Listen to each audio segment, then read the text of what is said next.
என் தாயக உறவுகளே, நான் உங்கள் ஆர்கே ரஜி. இன்றைக்கு நாங்கள் கிளிநொச்சி மாவட்டத்தில் ஒரு கிளிநொச்சி மாவட்டத்தில் ஒரு பிரதேசத்தில் இந்த இடத்துல நிற்கிறோம். இராணுவத்தினரால் கிட்டத்தட்ட 60 ஏக்கர் கொண்ட ஒரு நிலப்பரப்பை கையகப்படுத்தி போட்டு இருந்தவன். அந்த 60 ஏக்கர் நிலத்தை இராணுவம் தற்போது மக்களுக்கு கையளித்திருக்கிறார்கள். அதற்கு பிறகு மக்களுக்கு கையளித்த பிறகு இன்னும் பரிபூர்ணமாக அது மக்களிடம் போய் சேரவில்லை என்ற ஒரு கேள்விகளும் இந்த இடத்திலே அடிபட்டு கொண்டு இருக்கிறது. அந்த வகையிலே இந்த காணி விடுவிப்பு சம்பந்தமாக கௌரவ பாராளுமன்ற உறுப்பினர் ஸ்ரீதரன் அவர்கள் கடந்த சில டிசிசி மீட்டிங்களிலே இராணுவத்தினிடம் மக்களுடைய இந்த தனியார் காணிகளை விடுதலை செய்ய கோரி சில வேண்டுகோளை விடுத்திருந்தார். அதன் பரிகாரமே இந்த காணி விடுவிப்பு என்று சிலர் கூறி வருகிறார்கள். இந்த பிரதேசவாசிகள் அதையும் நாங்கள் இந்த இடத்திலே குறிப்பிட இந்த காணிகளை இவ்வளவு கிட்டத்தட்ட 60 ஏக்கர் காணிகளை இந்த அரசாங்கம் தங்களுடைய மயப்படுத்தி வைத்திருந்தால் எங்களுடைய மக்களின் இருப்பிடம் கேள்விக்குறியாக இருக்கிறது. தயவு செய்து எங்களுடைய தமிழ் எம்பிக்கள் இந்த விடயங்களில் தனியார் காணிகளில் இராணுவ முகாம்களை அமைப்பதில் கரிசனை கொள்ள வேண்டும். என்னதற்காக என்று சொன்னால், இந்த கட்டிடத்தில் கிட்டத்தட்ட 200க்கும் மேற்பட்ட கட்டிடங்கள் கட்டப்பட்டு அளிக்கப்பட்டிருக்கிறன. சொகுசு மாளிகளாக காட்சி அளிக்கின்றன. ஆனால் எங்களுடைய தமிழ் உறவுகள் குந்தி இருக்கிறதுக்கு நிலமில்லை, வீடில்லை. நான் தற்போது வந்து கொண்டிருக்கிற பாதையிலே ஒரு கூடு அளவிலே அந்த வீட்டில் அதான் அவருடைய வீடாக இருக்கிறது. தயவு செய்து எங்களுடைய தமிழ் அரசியல்வாதிகள் உங்களை மக்கள் என்னத்திற்காக பாராளுமன்றம் அனுப்பி இருக்கிறார்கள் என்று யோசித்து மக்களுடைய இருப்பிடத்துக்கு சரியான கேள்விகளையும் சரியான முறையான விஷயங்களையும் பாராளுமன்றம் எடுத்து செல்லுங்கள். மக்களுக்கு பிரயோசனமாக கதையுங்கள், அவர்களுக்கு நன்மையை செய்ய. உலகெங்கும் பரவியிருக்கும் என் தாய் தமிழ் உறவுகளுக்கு இந்நேர வணக்கம். நான் உங்கள் ஆர்கே ரஜி. இன்றைய நாளில் எங்கே நிற்கிறோம் என்று சொல்லி சொன்னால், நாங்கள் கிளிநொச்சி மாவட்டத்தில் இருக்கின்ற ஒரு இடத்துல இருக்கிறோம். அந்த வகையிலே நாங்கள் எதை பார்க்க போகிறோம்னு சொன்னால், உங்களுக்கு தெரியும், இராணுவத்தினரால் பல காலமாக ஆக்கிரமிக்கப்பட்டிருக்கின்ற எங்களுடைய மக்களுடைய காணிகள், தனியார் காணிகளை தங்கியிருந்த படையினரே இந்த கேம்ப் இருந்தது, இந்த முகாம் அமைந்திருந்தது. இது 20வது பிரிகேட் நிலையம் அமைந்திருந்ததாக கூறப்படுகிறது. இது கிட்டத்தட்ட நான் நினைக்கிறேன் ஏக்கர் கணக்கிலே பிடித்து வைத்திருந்தார்கள். கிட்டத்தட்ட கண்ணுக்கு தெரிகிற மட்டத்திலே அந்த அடுத்த கடைசி கட்டிடம் தெரிகிறது. ஏக்கர் மட்டத்திலே இந்த கட்டிடங்கள் அவர்களால் இந்த காணிகள் கையகப்படுத்தப்பட்டு இருக்கிற தற்சமயம் இது கௌரவ பாராளுமன்ற உறுப்பினர் ஸ்ரீதரன் ஐயா அவர்களின் முயற்சியாலே கடந்த டிசிசி கிளிநொச்சியில் நடந்த டிசிசி மீட்டிங்கில், அதுக்கு முதல் நடந்த டிசிசியிலும் சரி, இந்த தனியார் காணிகளை விடுவிக்க வேண்டும் என்ற ஒரு கோரிக்கையின் அமைவாகவே இந்த காணிகள் விடுவிக்கப்பட்டதாக கூறப்படுகிறது. என்றாலும் அது 100% ஊர்ஜிதப்படுத்தப்பட்ட தகவலாக இல்லை என்பதையும் இந்த இடத்திலே குறிப்பிடத்தக்கது. தயவு செய்து வாருங்கள், உள்ளே போய் பார்க்கலாம். இந்த இராணுவத்தினுடைய முகாம் எப்படி அமைக்கப்பட்டிருந்தது, எங்களுடைய உறவுகளின் காணிகள் சேதமாக்கப்பட்டிருக்கிறனவா அல்லது தொடர்ந்தும் இந்த காணிகளை மக்களுடைய கையில் ஒப்படைத்து விட்டார்களா என்பதையும் இந்த காணொளியாக பார்க்க போகிறீர்கள். நீங்கள் பார்த்து கொண்டு இருக்கிறது தான் இதனுடைய நுழைவாயில். உங்களுக்கு தெரியும், 2 வாசல்களிலுமே கேட் போட்டிருப்பாங்க. கேட் இருக்கும், அதுக்கு பக்கத்திலே பாயிண்ட்டுகள் இருக்கிறது, சென்டி பாயிண்ட். இந்த பூ எல்லாருக்குமே தெரியும், கடதாசி பூ என்று சொல்லுவார்கள். இருக்கிறது பாருங்கள்.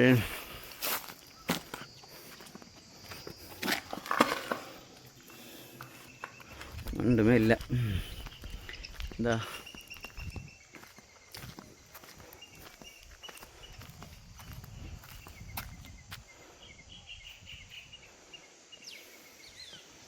ஒரு புத்தகம் மாதிரி இருக்கு.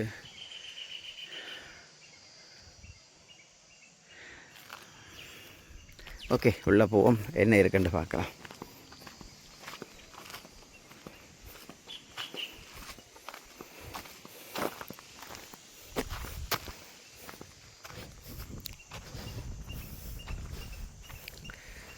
இதுதான் நான் நினைக்கிறேன் தேசிய கொடிகள் ஏற்றுற இடம். நிறைய பைப்புகள் எல்லாம் தாட்டுக்கிட்டு அதில் போகலாம்.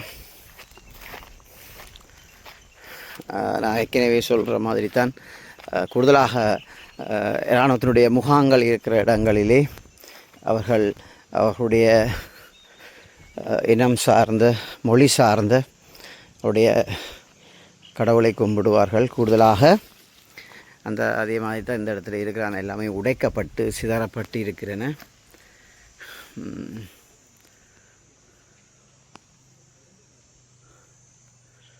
நல்ல வடிவாக இருக்குது பாருங்க, சூப்பராக இருக்குது, நல்லா கறி இருக்கிறாங்க. நான் நேற்று அது முதல் விட்ட காணொலியிலேயும் அப்படி தான் சொன்னால் அவர்களுக்கு அந்த கைது எந்தவர்கள் சித்திர வல்லுநர்கள் என்று தான் கூற வேண்டும்.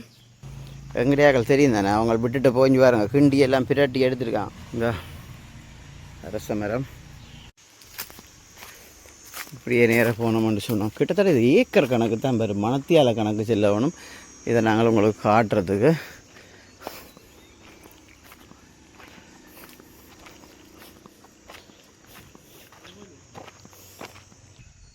இதுதான் அது பிரதான நுழைவாயிலுக்கு நேராக இருக்கிற கட்டடம். இதுவும் அப்படி தான் இருக்குது. தேசிய கொடிகள் ஏற்றுற இடமாக இருந்திருக்கிறது. இதுதான் அது அவனுடைய 20வது பிரிகேட் நிலையம் என்று சொல்லி அடிச்சிருக்கிறேன். எவ்வளோ பெரிய கட்டிடம்.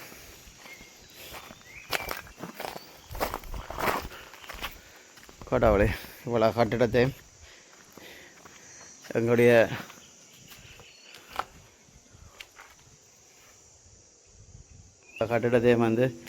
எங்களுடைய மக்களுக்கு கொடுத்திருந்தா எத்தனை குடும்பம் வாழ்ந்திருக்கும், எத்தனை குடும்பம் நிம்மதியாக நித்திர கொண்டிருக்கும், எத்தனை ரூம் அண்டு பாருங்கோ.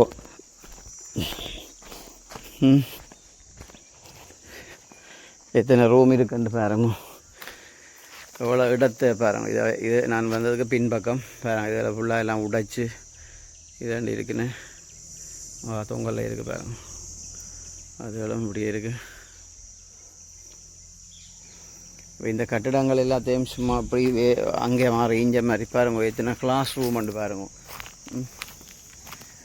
எத்தனை கிளாஸ் ரூம் இருக்குண்டு பாருங்க. இதை எங்களுடைய தமிழ் அரசியல்வாதிகளும் இதை கருத்தில் எடுத்து இந்த அரசாங்கத்தோடு பேசணும். எங்களுடைய மக்கள், நான் கிட்டத்தட்ட இன்றைக்கு நான் மன்னாருக்கு போயிருந்தேன். மன்னாருக்கு போகிற பாதையில் சில இடங்களில் சில வீடுகளை பார்த்தேன். நான் தேவையான அந்த இடங்களை தேவை உங்களுக்கு ஒரு நாளை வீடியோ எடுத்து போடக்கூடிய மாதிரி இருந்தால் போடுறேன். கிட்டத்தட்ட எங்களோட ஏரியாவில் புறாக்கூடு வளர்க்குற அளவுக்கு தான் அவருடைய வீடு என்று சொல்லப்படுகிற வீடுகள் இருக்குது. புறாக்கூடு தான் எங்கடையாக்கள் சில பேர் புறாக்கூடு வளர்க்கணும். அது எனக்கு ஒரு ஆள் சொல்கிறார், எங்களோட விட இப்படித்தானே புறாக்கூடு இருக்குது. அப்போ புறாக்கூடு தான் எங்களுடைய உறவுகள் இந்த வெண்ணில பூநகரி பிரதேசங்கள் அதில் இருக்கிறார்கள். இந்த முட்கொம்பன் அந்த அங்காள ஏரியாவில் இருக்கிற சனத்தின் வீடுகளாக இருக்கிறது. தயவு செய்து இதை எங்களுடைய தமிழர் அரசியல்வாதிகளும் இதை கருத்தில் கொண்டு இந்த அரசாங்கத்தோட கதைச்சு எங்களுக்கு இருப்பிடமே இல்லாமல்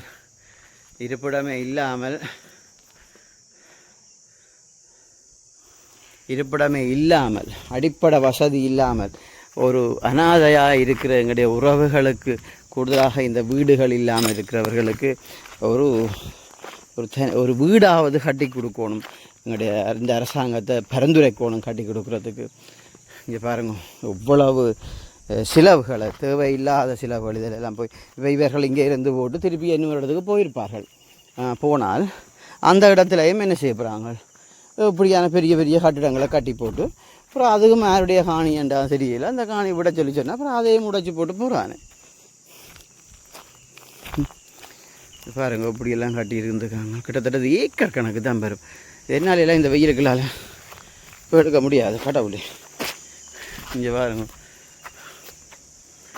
அதில் சிற்பங்கள் நல்லா இருக்குது. தலையை காணையில் கிடக்கு. இங்கே பாருங்க, இந்த ஒரு தூணுகள்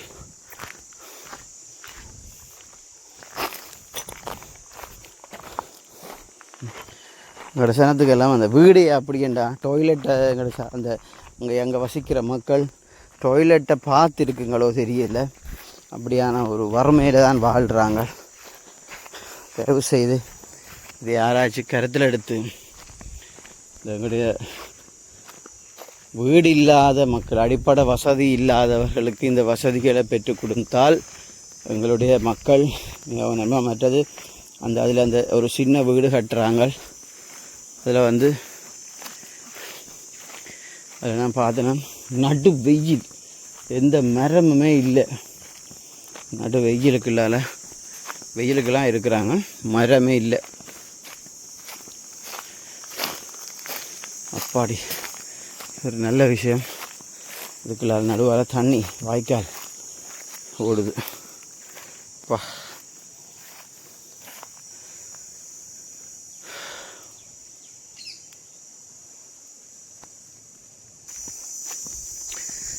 என்ன ஒரு கட்டிடமாக கிடக்கு. மேலெல்லாம் கொங்குரேட் அடிச்சிருக்கு, என்னன்னு தெரியா.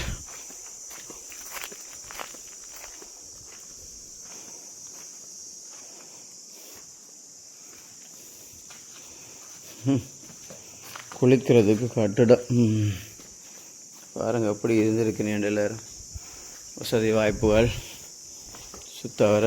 நான் இங்கே தான் ஷவர் போட்டுனேன் ஓட்டியல். இங்கேயும் பெரிய கட்டிடங்கள்லாம் உடைச்சிருக்கு, தண்ணி ஆட்ட கடந்துலாம் போயில.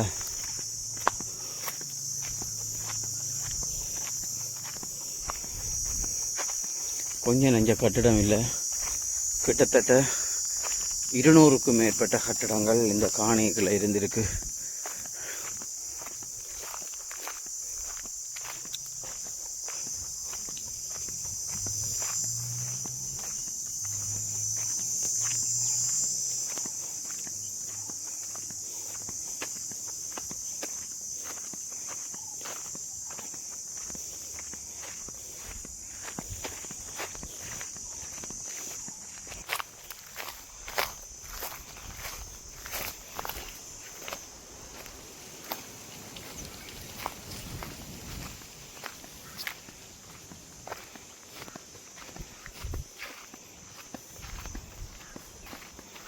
இதுலேயே பாருங்கள், இந்த ஒரு குறிப்பிட்ட இடத்துக்குள்ளேயே கிட்டத்தட்ட ஒரு 15 கட்டிடம் இருக்குது. எல்லாமே பெரிய நீளமான கட்டிடம்.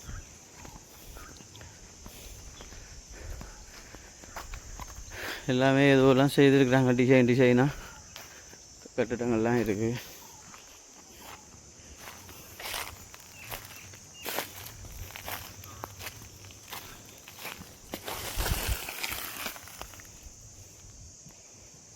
ஏதோ இருக்குது வித்தியாசமாக, என்னன்னு தெரியல.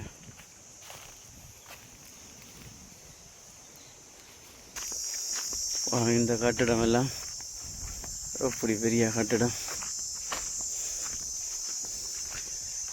போஸ்டர் மாவுள் பதிக்கப்பட்டு இப்படி வடி வச்சுருக்கான்.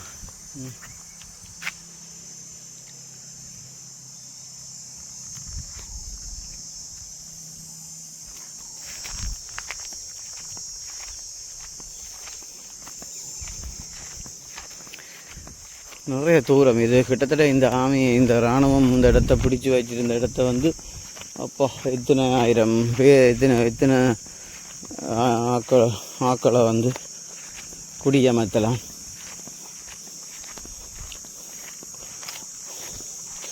பன்னெண்டு மணி வெயில், அப்பாடா இந்த கொளுத்து.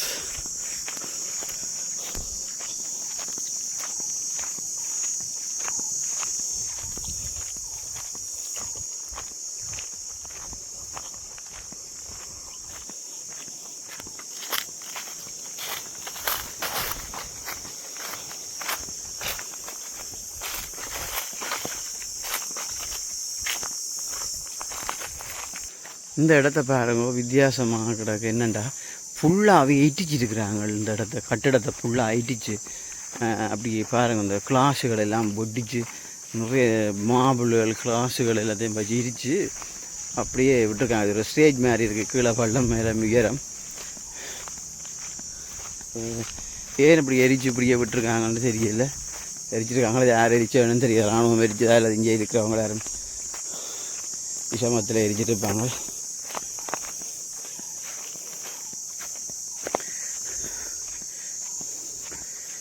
அம்மாளே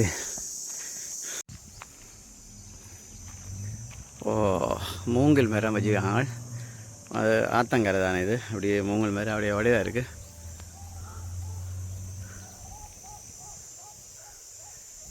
ஆறு ஒரு பாலம் மாதிரி போட்டு விட்ருக்காங்க. கீழே தண்ணி போகுது. அதுக்கு கீழே தாளையெல்லாம் வச்சுருக்காங்க. ஆனால் நீட்டாக இருக்கும்.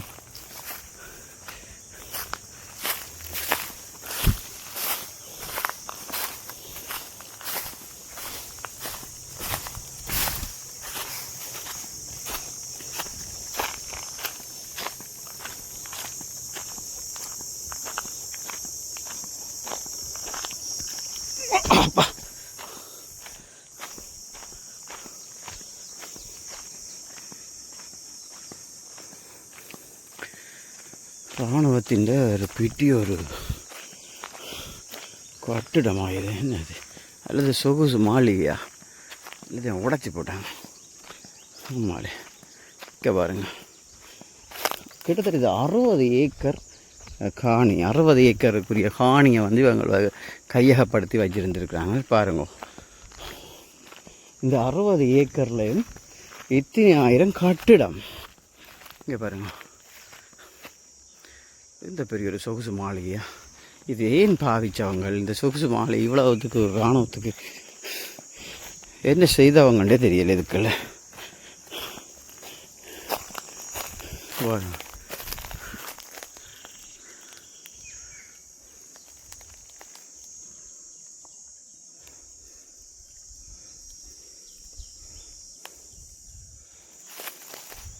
இப்போ முன்னால் ஒரு பாலடைஞ்ச கிணறு வர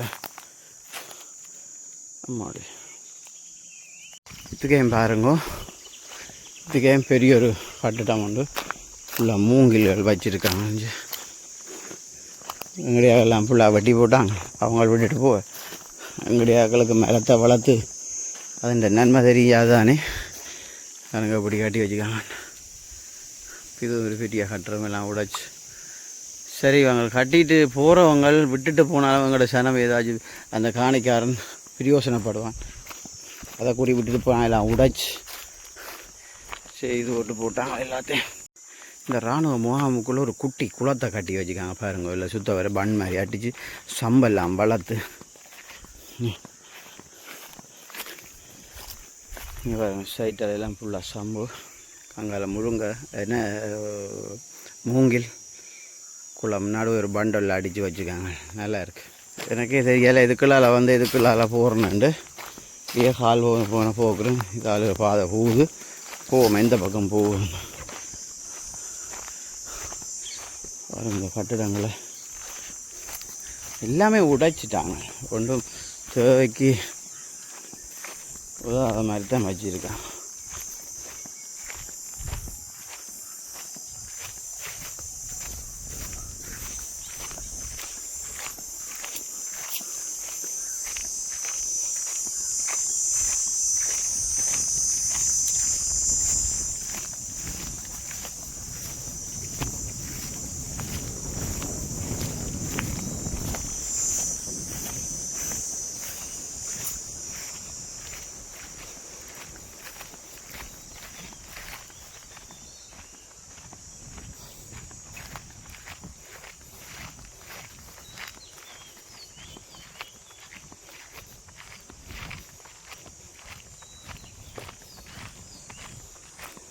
இது ஏதோ செய்து வச்சுக்காங்க. மண் மூட்டையெல்லாம் அடித்து